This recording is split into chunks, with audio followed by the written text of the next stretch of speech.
చెత్త రాజకీయాలు, చెత్త వేషాలు. పలనాడులో చిలకలూరిపేటలో తండ్రి సన్నిధి మినిస్ట్రీస్కి నీళ్లు ఆపేసేమని ఆదేశాలు జారీ చేశారంట. మరి ఈ చెత్త రాజకీయాలు ఎంతకాలం జరుగుతాయి అర్థం కావట్లేదు. ఈ విషయం మాత్రం చంద్రబాబు నాయుడు గారు తెలిసని నేనైతే అనుకోను. చంద్రబాబు నాయుడు, మేము విజయవాడలో ఉంటున్నాం, చంద్రబాబు నాయుడు గారి దగ్గరికి వెళ్ళి కొన్ని వందల వేల మందికి వెళ్ళి కూర్చుని అక్కడ నీళ్ళు ఎందుకు ఆపారని అడిగితే ఈ రాష్ట్రం మొత్తం సెక్కొడుతుంది. అక్కడ శాసనసభ్యులకి నేను గట్టిగా చెప్తున్నాను, చర్చిల జోలికి మీరు వెళ్ళొద్దు, మీరు మందిరాలకు జోలికి మీరు వెళ్ళొద్దు, పవిత్రంగా ఆరాధన చేసుకునే స్థలాల జోలికి శాసనసభ్యులు మీరు వెళ్ళొద్దని తెలియజేస్తున్నాను. దాదాపు అక్కడ 180,000 నుంచి 1,00,000 మంది బిలీవర్స్ ఉన్నారు అక్కడ, అంటే క్రైస్తవులు ఉన్నారు ఆయన మందిరంలో.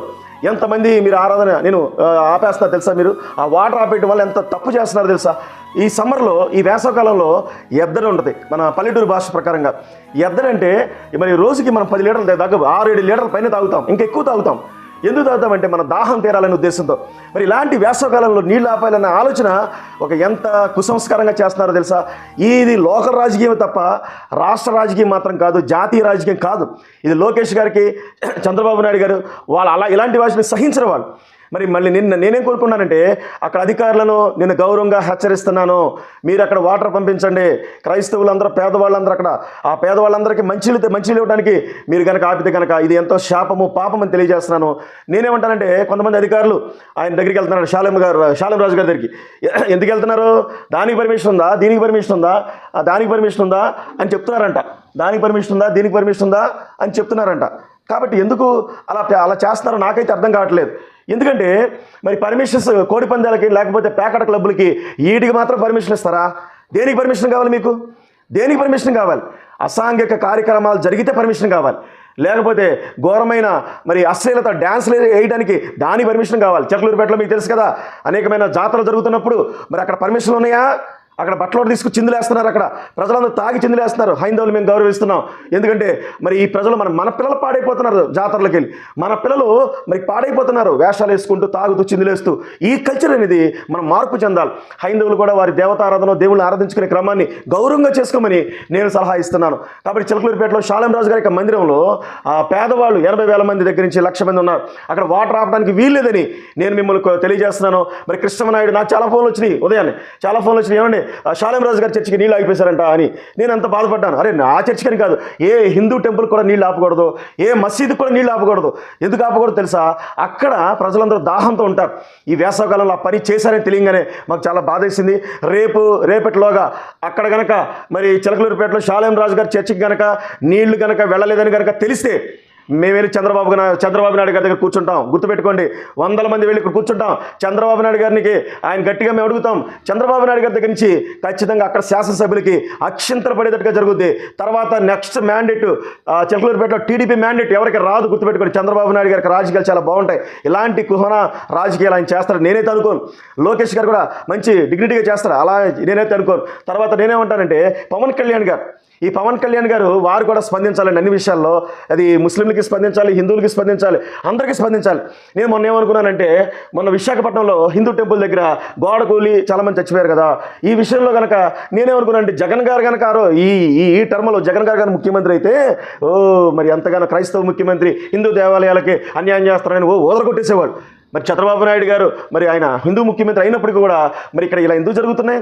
కాబట్టి తప్పులు అనేది అన్ని ఆ పార్టీలో జరుగుతూనే ఉంటాయి. మరి కొన్ని కంట్రోల్ ఉండవు. అది ప్రధానికి పార్టీల మీద మనం రుద్దకూడదు. క్రైస్తవులుగా మనం జెంట్లమెన్ కొంటే మంచి రాజకీయాలు చేయాలి. ఈ చెత్త రాజకీయాలు చిలకలూరిపేటలో ఇలాంటి చెత్త రాజకీయాలు జరుగుతున్నాయని తెలియదు శాలెం రాజు గారు. నేను ఎప్పుడు శాలెం రాజు గారిని భౌతికంగా చూడాల. అది చెన్నై నుంచి ఒకసారి కారు వేసుకొస్తున్నప్పుడు మరి ఆయన చర్చి ఎలా ఉందో చూద్దామని వెళ్ళానండి. అక్కడ ఆ చర్చిలో పేదవాళ్ళు ఉన్నారు.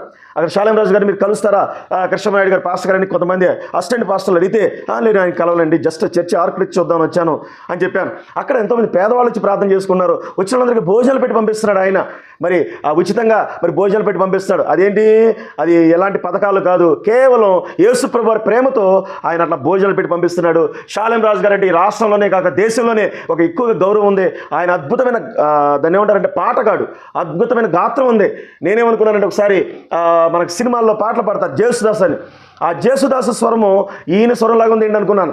తీరా చూస్తే లిప్ మూమెంట్తో పాడాడే అనుకున్నాను ఫస్ట్లో. శాలెం రాజు గారు కాదు. శాలెం రాజు గారి స్వరమే మాధుర్యం. షాలేం రాజు గారు స్వరమే మాదిరి. పల్నాడులో మరి దాన్ని ఏమంటారు, సెలయేర్లు పల్నాడులో ఉండేలేదో నాకు తెలియదు, కానీ సెలయేరులాగా ఉంటుంది ఆయన గొంతు. అలాంటి వేల మంది లక్షల మంది అభిమానులు పొందిన ఆ గొంతుకి మీరు నీళ్ళు ఇవ్వడానికి ఆపేస్తున్నారంటే ఖచ్చితంగా చెప్తున్నాను, అక్కడ శాసనసభ్యులు మంత్రి గారిని మరి యేసు ప్రభు నామములో హెచ్చరిస్తున్నాం. చంద్రబాబు నాయుడు గారు మీకు అక్షంతలకి ముందే చర్చిల జోలికి రావద్దు, చిలకలూరిపేటలో చర్చిల జోలికి రావద్దని తెలియజేస్తున్నాను. మళ్ళా చెప్తున్నాను, ఇలాంటి పరిస్థితిని మనం అధిగమించాలి. మత్తయి సువార్త 24:12 యేసుక్రీస్తు ప్రభువారు కొండ మీద యేసుక్రీస్తు ప్రభువారు ఆయన చివరి రోజుల్లో సిలువ ఎక్కే ముందు ఆయన ఒక అద్భుతమైన సందేశం చేశారు. ఏంటి ఆ సందేశం అంటే, అక్రమము విస్తరించడం చేత అనేకుల ప్రేమ చల్లారిపోతుంది. అక్రమము విస్తరించడం చేత అనేకుల ప్రేమ చల్లారిపోతుందని చెప్పాడు. అక్రమాలు పెరిగిపోతాయి. షాలేం రాజు గారు, అక్రమాలు పెరిగిపోతున్నాయి, మరి అన్ని ప్రాంతాల్లో పెరిగిపోతున్నాయి. నా బాధ అంటే తెలుసా, నేను యేసు ప్రభువారు మరి ఇలాంటి రోజులు చూస్తే నేను అనుకోలేకపోతున్నాను. ఈ క్రైస్తవ్యులకి ఎంత అన్యాయం జరుగుతుందని నేను అనుకోలేకపోతున్నాను.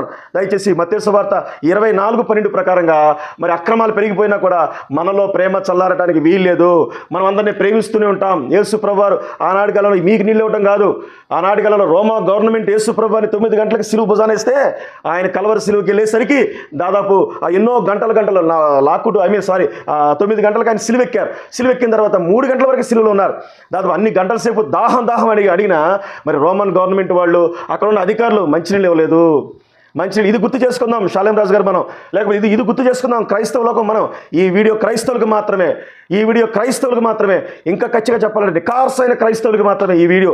ఎందుకంటే నీతిగా జీవించేవాడికి ఇలాంటి హార్ష్ టాకింగ్ అనేది వస్తుంది. నేను మరలా చెప్తున్నాను, ఈ విధంగా మరి రోమా సామ్రాజ్యంలో వారు అక్కడ వాటర్ ఇవ్వలేదు ఆయనకి. తర్వాత ఇప్పుడుగో ఇచ్చారు. ఏం వాటర్ ఇచ్చారో, చేదు నీళ్ళు ఇచ్చారు. చీరక ముంచి చేదు నీళ్ళు ఇచ్చినట్టుగా బైబిల్ తెలియజేస్తుంది. యేసు ప్రభువారు శిష్యులుగా, ఆయన ఫాలోవర్స్గా, ఆయన ప్రేమను ధరించుకున్న మేమైనా షాలేం రాజు గారైనా, ప్రవీణ్ పగడాల గారు లాంటి వాళ్ళైనా మేమందరం ప్రేమను ధరించుకున్నాం. ముఖ్యమంత్రి చంద్రబాబు గారు దయచేసి మీరు ఆ చిలకలూరిపేట శాసనసభ్యులను మందలించండి, ఆ మంత్రి గారిని మందలించండి, అక్కడ ఉన్న అధికారులు సస్పెండ్ చేయమండి. మతాల జోలికి, క్రైస్తవ జోలికి ఎలా వస్తున్నారు మరి? భవిష్యత్తులో గవర్నమెంట్స్ ఏదైనా ఉండాలన్నా క్రైస్తవులు డిక్లేర్ చేసింది గవర్నమెంట్ అవుద్ది. అది గుర్తుపెట్టుకోండి. నేనేమంటానంటే, అసలు హిందూ ముఖ్యమంత్రి ఉండాలా, క్రైస్తవ ముఖ్యమంత్రి ఉండాలా రాష్ట్రానికి అని ఎవరో ప్రశ్నించారు మొన్న. నేనేమనుకున్నానంటే, జగన్ గారి ప్రభుత్వం చూసినప్పుడు అప్పుడేమైందంటే, క్రైస్తవులకు ఎంతో మేలు చేద్దామని జగన్ గారు అనుకుంటే చైనీలా అక్కడ దేవాలయాలు రాజకీయాలు చేశారు. అందుకే నేను మనసులో ఏమనుకున్నాను, ఇది నా వ్యక్తిగత అభిప్రాయం, హిందూ ముఖ్యమంత్రి మన రాష్ట్రానికి ఉండాలి అని అనిపించింది. ఎందుకు, ఎక్కడైనా దేవాలయ దగ్గర ప్రాబ్లం వస్తే క్రైస్తవుల మీద పడి ఆడవరు, కాబట్టి హిందూ ముఖ్యమంత్రి ఉంటేనే మనకి మేలు జరుగుద్ది అని అనుకున్నాను కొన్నిసార్లు. కాబట్టి మరి మన జీవితాలు చూస్తే మనందరూ చూస్తున్న అధికారులు అడుగుతున్నారంట, వచ్చి ఏ పర్మిషన్ ఉందా, అక్కడ పర్మిషన్ ఉందా, ఆ పర్మిషన్ ఉందా, ఈ పర్మిషన్ ఉందా, ఏ పర్మిషన్ కావాలి మీకు? నేను అడుగుతున్న అధికారులకు, ఏం పర్మిషన్ కావాలి మీకు? మీ చేతనైతే వచ్చి అరెస్ట్ చేసుకోండి. కానీ మీరు చెడ్డ వాటికన్నిటికీ పర్మిషన్ లేకుండా వదిలేస్తున్నారు. కోడి పందాలు, ప్యాకెట్ క్లబ్లని గుర్తుపెట్టుకోండి. దేశమంతా లంచగొనితంతో నిండిపోయింది. షాలేం రాజు గారు గట్టిగా ఉన్నాడు, 10 ఎకరాల్లో చర్చి కట్టాడు, కోట్లు ములుగుతున్నాయని అధికారులు వెళ్తున్నారు అనుకున్నారా? అక్కడ కనుక బలవంతంగా ఆయన దగ్గర డబ్బు తీసుకోవాలని కనుక అనుకుంటే ఆ డబ్బు మీకు శాపంగా పట్టుకుంటుంది అధికారులారా. నేను అనుకుంటాను, కేఏ పాల్ గారిని అందరూ రాజకీయ నాయకులు, రాష్ట్ర రాజకీయ నాయకులు, కేంద్ర రాజకీయ నాయకులు ఫండ్ అడిగారు అప్పట్లో. కేఏ పాల్ గారు ఉంటే ఇచ్చేవాడు, లేవు కాబట్టి ఇవ్వలేదు అని చెప్పేసరికి అందరూ పగబట్టారు. ఈ పార్టీ ఆ పార్టీ కాదు, అందరూ పగబట్టారు. షాలేం రాజు గారు మీరు గుర్తుపెట్టుకోండి, మీరు కూడా మరి ధైర్యంగా ఉండండి. ఖచ్చితంగా ప్రేమ చల్లారకూడదు మంది. భవిష్యత్తులో పాస్టర్లని మనం రాజకీయాల్లో రావద్దు. షాలేం రాజు గారు మీ ప్రసంగాలు నేను ఏంటంటే, భవిష్యత్తులో మీరు రాజకీయాల్లోకి వస్తారేమనుకుంటున్నాను నేను, అనిపిస్తుంది నాకు. మీరు రాజకీయాల్లో రావద్దు. మనం రాజకీయ విషయంలో మనము ప్రమోట్ చేసే విషయంలో మనం చేయొచ్చు, తప్పలేదు, కానీ రాజకీయాలకు మీరు రావద్దు. అదే సుభద్రమ చక్కటి గానాలతో మరి ఈ ప్రపంచాన్ని, లేకపోతే క్రైస్తవ లోకాన్ని, యేసయ్య గారు మరణించారు, ఆయన వెళ్ళిపోయాడు ప్రభు దగ్గరికి. అలాంటి స్థానంలో జిరాక్స్గా మీరు వచ్చారు. కాబట్టి షాలేం రాజు గారు మీరు రాజకీయాలకు రావద్దని నేను తెలియజేస్తూ మనం ప్రార్థన చేద్దాం. ఎన్ని అక్రమాలు జరిగినా ఒకవేళ అక్కడ వాటర్ రాకపోతే విజయవాడ నుంచి ట్యాంకర్లు పంపించమంటే పంపిస్తాం. మేము విజయవాడలో ఎంతోమంది ఉన్నారు గొప్ప క్రైస్తవులు, మేము ట్యాంకర్లతో పంపించి సిగ్గన్నా వస్తుంది అధికారులకు. అక్కడ ఉన్న అధికారులకి చంద్రబాబు నాయుడు గారు గౌరవం చెప్తున్నాం. ఆ అధికారులకి ఈ వీడియో కనుక చూస్తే, మేము చంద్రబాబు గారి దగ్గరికి వెళ్ళి అక్కడ మీతో అక్షంతలు వేయించే పరిస్థితి అక్కడ మీకు తీసుకురావద్దు. మా సంగతులు మీకు చెప్తున్నాను. మేము గౌరవంగా మరి స్నేహంగానే మేము వెళ్తాం. మాకెవరితో మరి ఢీ కొట్టే ఉద్దేశం మాకు లేదు. ఒక ఫ్యాక్షనిస్ట్గా ఉన్న నా ఫ్యామిలీలో, ఒక మర్డర్ చేసిన మా ఫ్యామిలీలో ఇంత ప్రేమను చూపించిన యేసుక్రీస్తు వారు ఆయన సేవకులకు ఇబ్బంది జరుగుతుంటే నేనెందుకు ఆగుతాను? బైబిల్లో మరలా చెప్తా, ప్రతి మాట కోట్ చేస్తున్నాను. మత్తయి సువార్త 3:7 రాబో ఉగ్రతను తప్పించి వాడు మీకు బుద్ధి చెప్పేవాడు ఎవడని బాప్తిస్మా ఇచ్చే యోహాను చెప్తాడు. అదే స్టాండ్తో నేను మాట్లాడుతాను. ఈ పాస్టర్ గారు ఇంటర్ రౌడీగా మాట్లాడతాను, మీరు ఎవరు అనుకోదు. ఇది రౌడీతనం కాదు, ఇది బుద్ధి చెప్పేతనం. రౌడీజంలో వేరే యాంగిల్స్ ఉంటాయి, ఆ యాంగిల్స్ నేను అవన్నీ చచ్చిపోయినాయి. అవన్నీ చచ్చిపోయినాయి. మేము వాడిన ఆయుధాలకు తుప్పులెక్కేసినాయి, వాటితో మాకు సంబంధమే లేదు. ఈ ప్రేమ ఆయుధం తప్ప ఏ ఆయుధాన్ని మేము తీసుకోం. దయచేసి మరి చిలకలూరిపేటలో పల్నాడు ప్రాంతంలో అక్కడ ప్రజలందరికీ నీళ్లు పంపించమని నేను కోరుకుంటున్నాను. ఒకవేళ నీళ్లు ఇంకా 2-3 రోజులు కనుక నీళ్లు వెళ్ళలేదని మా విజయవాడలో కనుక తెలిస్తే చంద్రబాబు నాయుడు గారు అక్కడికి వస్తాడు. గుర్తుపెట్టుకోండి, అక్కడ శాసనసభ్యులని హెచ్చరిస్తున్నాను. చంద్రబాబు నాయుడు గారు చిలకలూరిపేట వచ్చి షాలేం రాజు గారు చర్చలో కూర్చుంటాడు. అది గుర్తుపెట్టుకోండి. చంద్రబాబు నాయుడు గారు సెక్యులారిటీ పాటిస్తాడు. దయచేసి నేను గౌరవిస్తాను చంద్రబాబు గారిని. మరి ఒక నియోజకవర్గంలో 3 లక్షల మంది ప్రజలు ఉంటారు, దాదాపు 4 లక్షల మంది ప్రజలు కూడా ఉంటే ఉండొచ్చు. నేనేమంటానంటే 1,00,000 మంది ప్రజలు ఆ చిలకలూరిపేట షాలేం రాజు గారి చర్చలో ఉన్నారు.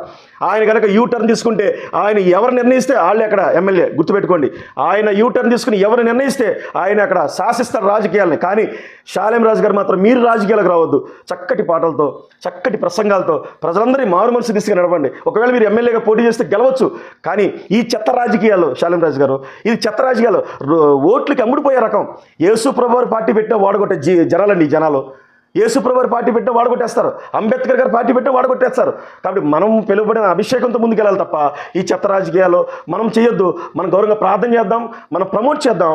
మరి ఆ చిలకలూరిపేట అందరినీ బ్లెస్సింగ్ అవుతుంది. దాంతోపాటు ఆంధ్రప్రదేశ్ అంతా హ్యాపీగా ఉండాలని కోరుకుంటాను. ఈ భూమి ఒకరి సొత్తా, ఈ భూమిలో నీళ్ళన్నీ ఒకటి సొత్తా, ఒక పార్టీ సొత్తా? అందరూ ఈ భూమిలో నీళ్లు, ఎవడైనా సరే ఈ భూమిలో నీళ్లు టచ్ చేయొద్దని ఎవడైనా అన్నాడా? అక్కడికి సీఎం గారు వస్తారు. నీళ్ళు అనేది ఈ వేసవకాలం చాలా చాలా విలువైంది నీళ్ళు అనేది. కాబట్టి కొన్ని పండుగల్లో కోడి పందాలకి లేకపోతే ఎన్నిటికి పర్మిషన్ ఇచ్చే అధికారులందరినీ అడుగుతున్నా, అది షాలేం రాజు గారిని బెదిరిస్తున్నారండి మీరు అధికారులారా. ఏంటి బెదిరింపు? అది ఉందా, దీనికి పర్మిషన్ ఇది ఉందా అని అడుగుతున్నారంటగా మీరు. ఏం కావాలి మీకు? డబ్బులు కావాలా? లంచాలు కావాలా? షాలేం రాజు గారు ఎవడో, యేసుప్రభు బిడ్డ మీకు లంచాలు ఎవరో? మీరు ఎంతకాలం తిరిగినా కూడా మీ టైం వేస్ట్. మీరు చేతనైంది మీరు చేసుకోండి, మా చేతనైంది మేము చేసుకుంటాం. యేసు ప్రభువారి నామంలో మాకు రాజులే కదిలి వస్తారు మా జీవితాలకు. గుర్తుపెట్టుకోండి, రోడ్ల మీద మేము రాకూడదు. మందిరాలకు, ఈ మందిరం కాదు, హిందూ టెంపుల్ జోలికి కూడా వెళ్ళొద్దు. అక్కడ నీళ్ళు ఆపడానికి వీల్లేదు, మసీదులకు కూడా నీళ్ళు ఆపొద్దు. కాబట్టి మనందరం కూడా సస్యశ్యామలంగా అన్నదమ్ములాగా మనం కలిసి ఉందాం. మరి ఈ మాటలు నేను తెలియజేస్తాను షాలేం రాజు గారిని. ఈ చెత్త రాజకీయాలు మనకు వద్దని నేను మీకు తెలియజేసుకుంటూ మరి కూర్చుంటే మంత్రులందరినీ కూడా హెచ్చరిస్తూ ఈ మాటలు నేను ముగించాలని ఇష్టపడుతున్నాను. God bless you. దేవుడు తండ్రి సన్నిధి మినిస్ట్రీస్కి దేవుడు మరి చక్కటి యేసు ప్రభు రాకడ వరకు ఆ పరిచర్య కొనసాగును గాక. ఆమేన్. Thank you.